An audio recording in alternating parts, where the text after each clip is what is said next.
आज का प्रश्न हमें भेजा है गीता यादव जी ने फिरोजाबाद से। तो गीता लिखती हैं कि मनुष्य जीवन दुर्लभ है, लेकिन हमें आदमियों को उसकी दुर्लभता का बोध क्यों नहीं होता। गुरुदेव, मेरी उम्र 62 साल है और मैं कैंसर के रोग से पीड़ित हूँ। डॉक्टर कहते हैं कि मैं अधिक से अधिक 1-1.5 साल तक जीवित रह सकती हूँ। अब मुझे सब कुछ बेचैनी देने वाला लगने लगा है। मेरे 8-10 पोते पोती हैं, 4 पुत्र हैं, 2 मेरी बेटियां हैं। लेकिन इतने बड़े परिवार के होते हुए भी मैं खुद को अब अकेला महसूस करने लगी हूँ। पूरा जीवन मेरी आंखों के सामने है। मैंने जो जो किया सब कुछ मेरी आंखों के सामने आ जाता है। अब समय इतना कम है कि क्या साधना करूं, क्या पूजा पाठ करूं। अब मन डरता है कि मैं मुक्त हो पाऊंगी भी या नहीं। कृपा मेरी समस्या का निवारण करने की कृपा करें। गुरुदेव, मैं बहुत बेचैन हूँ, ठीक से खा पी भी नहीं पाती। मृत्यु हर क्षण मुझे सामने दिखाई देती है। तो गीता, मनुष्य का चित्त ही ऐसा है कि जो मिला हुआ है उसका बोध नहीं होता, जो नहीं मिला है उसकी वासना होती है, इसलिए बोध होता है। दांत आपका एक टूट जाए तो ही पता चलता है कि दांत था। फिर जीभ 24 घंटे वही की वही जाती है। दांत था तो कभी गई नहीं थी, अब दांत नहीं है, खाली है जगह, तो जीभ वहां बार बार जाती है।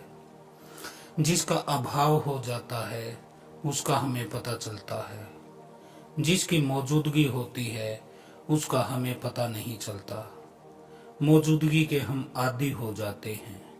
जैसे हृदय धड़कता है, पता नहीं चलता। श्वास चलती है लेकिन पता नहीं चलता। यदि आपकी श्वास में कोई अड़चन आ जाए तो पता चलता है। हृदय में अगर रुग्ण हो जाए तो पता चलता है। हमें पता ही उस बात का चलता है जहाँ कोई वेदना, कोई दुख, कोई अभाव पैदा हो जाए। और आपने कहा कि आदमी को पता नहीं चलता। मनुष्यत्व का भी पता तभी चलता है। हम आदमी थे, इसका पता भी तभी चलता है जब आदमियत खो जाती है, हमारी मौत छीन लेती है हमसे। जब अवसर खो जाता है तब हमें पता चलता है। इसलिए मौत की पीड़ा वस्तुतः मौत की पीड़ा नहीं है, बल्कि जो अवसर खो दिया है उसकी पीड़ा है। अगर हम मरे हुए आदमी से पूछ सकते होते कि अब तेरी पीड़ा क्या है, तो वह यह नहीं कहेगा कि मैं मर गया, यह मेरी पीड़ा है, बल्कि वह कहेगा कि जीवन मेरे पास था और यूं ही खो गया, यह मेरी पीड़ा है। तो गीता, आपकी यही स्थिति है फिलहाल। हमें पता ही तब चलता है जीवन का जब मौत आ जाती है।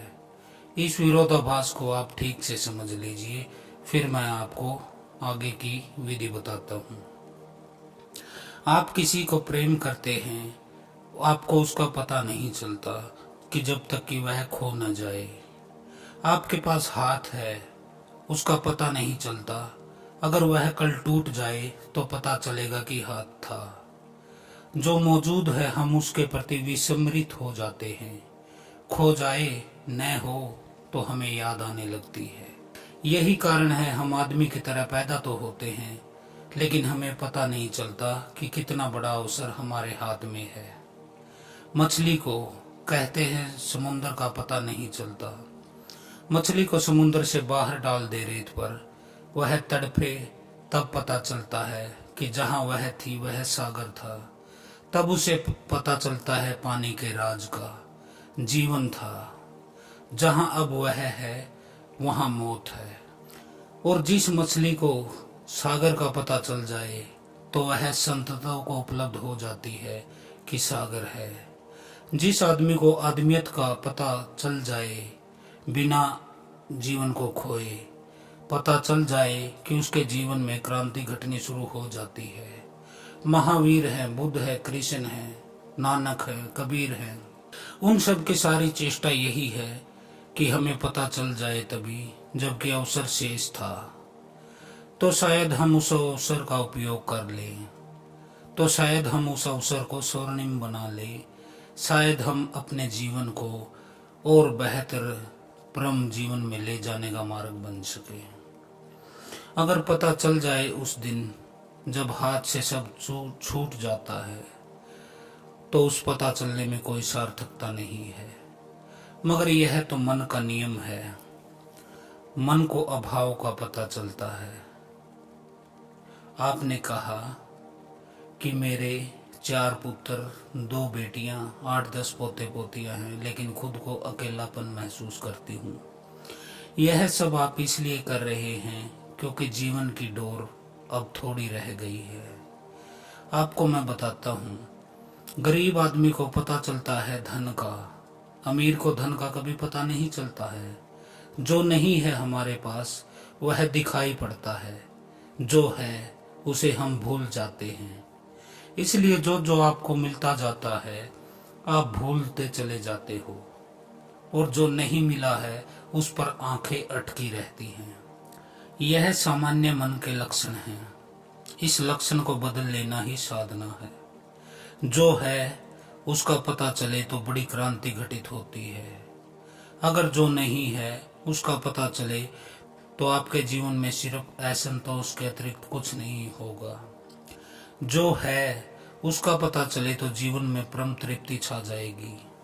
जो नहीं है उसका पता चले तो अक्सर अवसर जब खो जाएगा तब आपको पता चलेगा, उसका आपको पता चलेगा।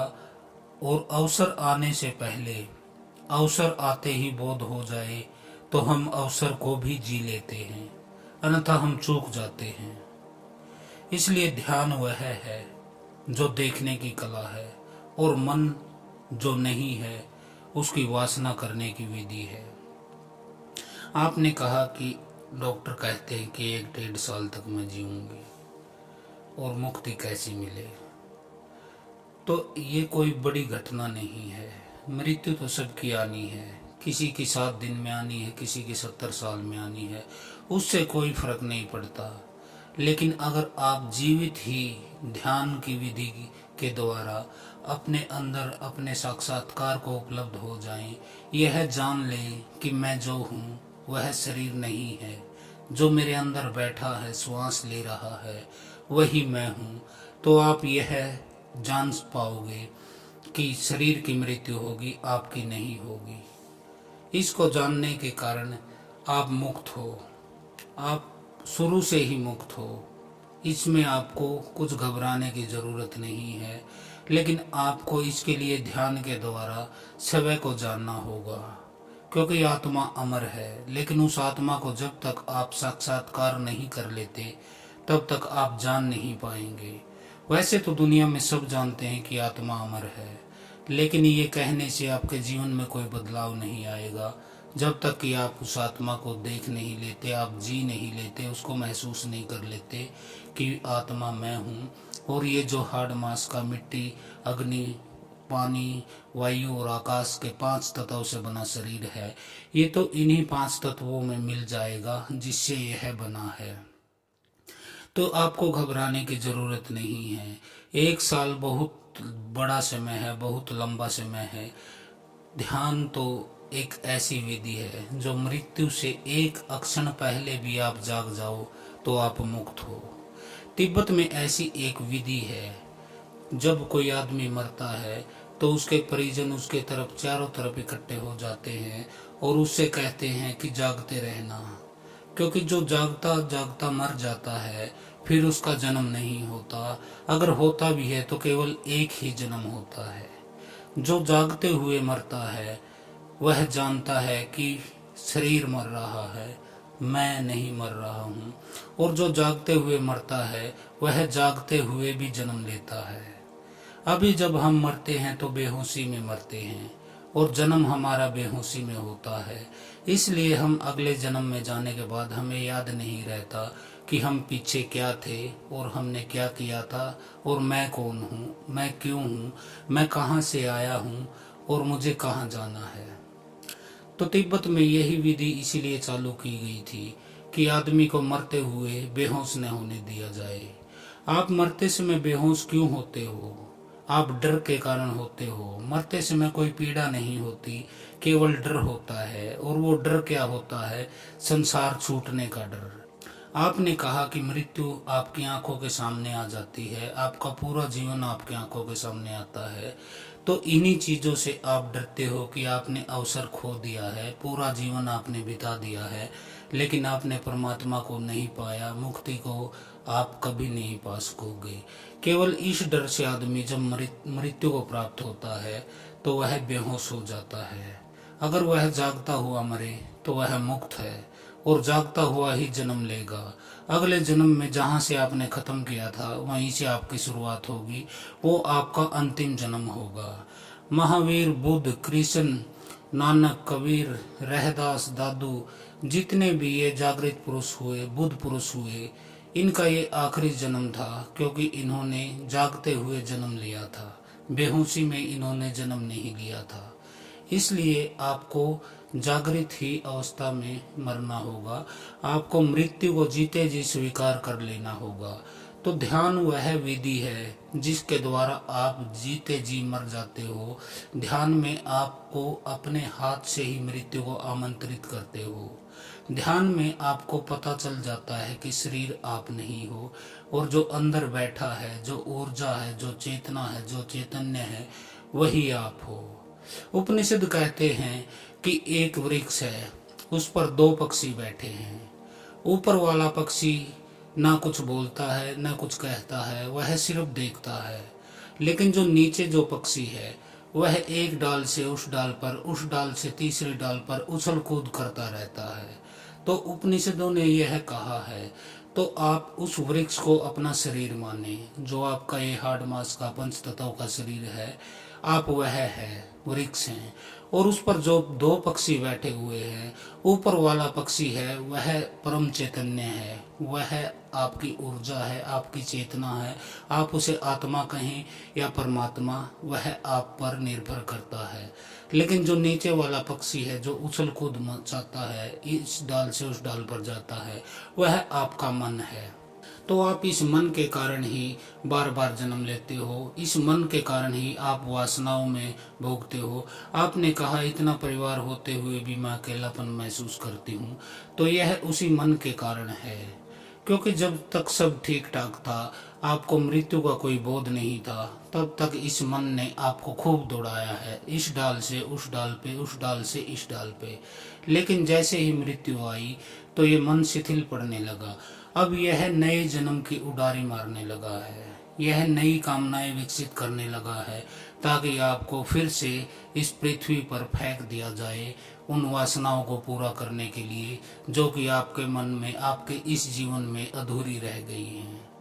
तो गीता ऐसी कोई बात नहीं कि आप मुक्त न हो सके। जो जानते हैं वह बताते हैं कि मृत्यु से एक क्षण पहले भी अगर आपको बोध हो जाए तो आप मुक्त हो सकते हैं। आज इतना ही। हर हर महादेव, हर हर गंगे, ओम काली।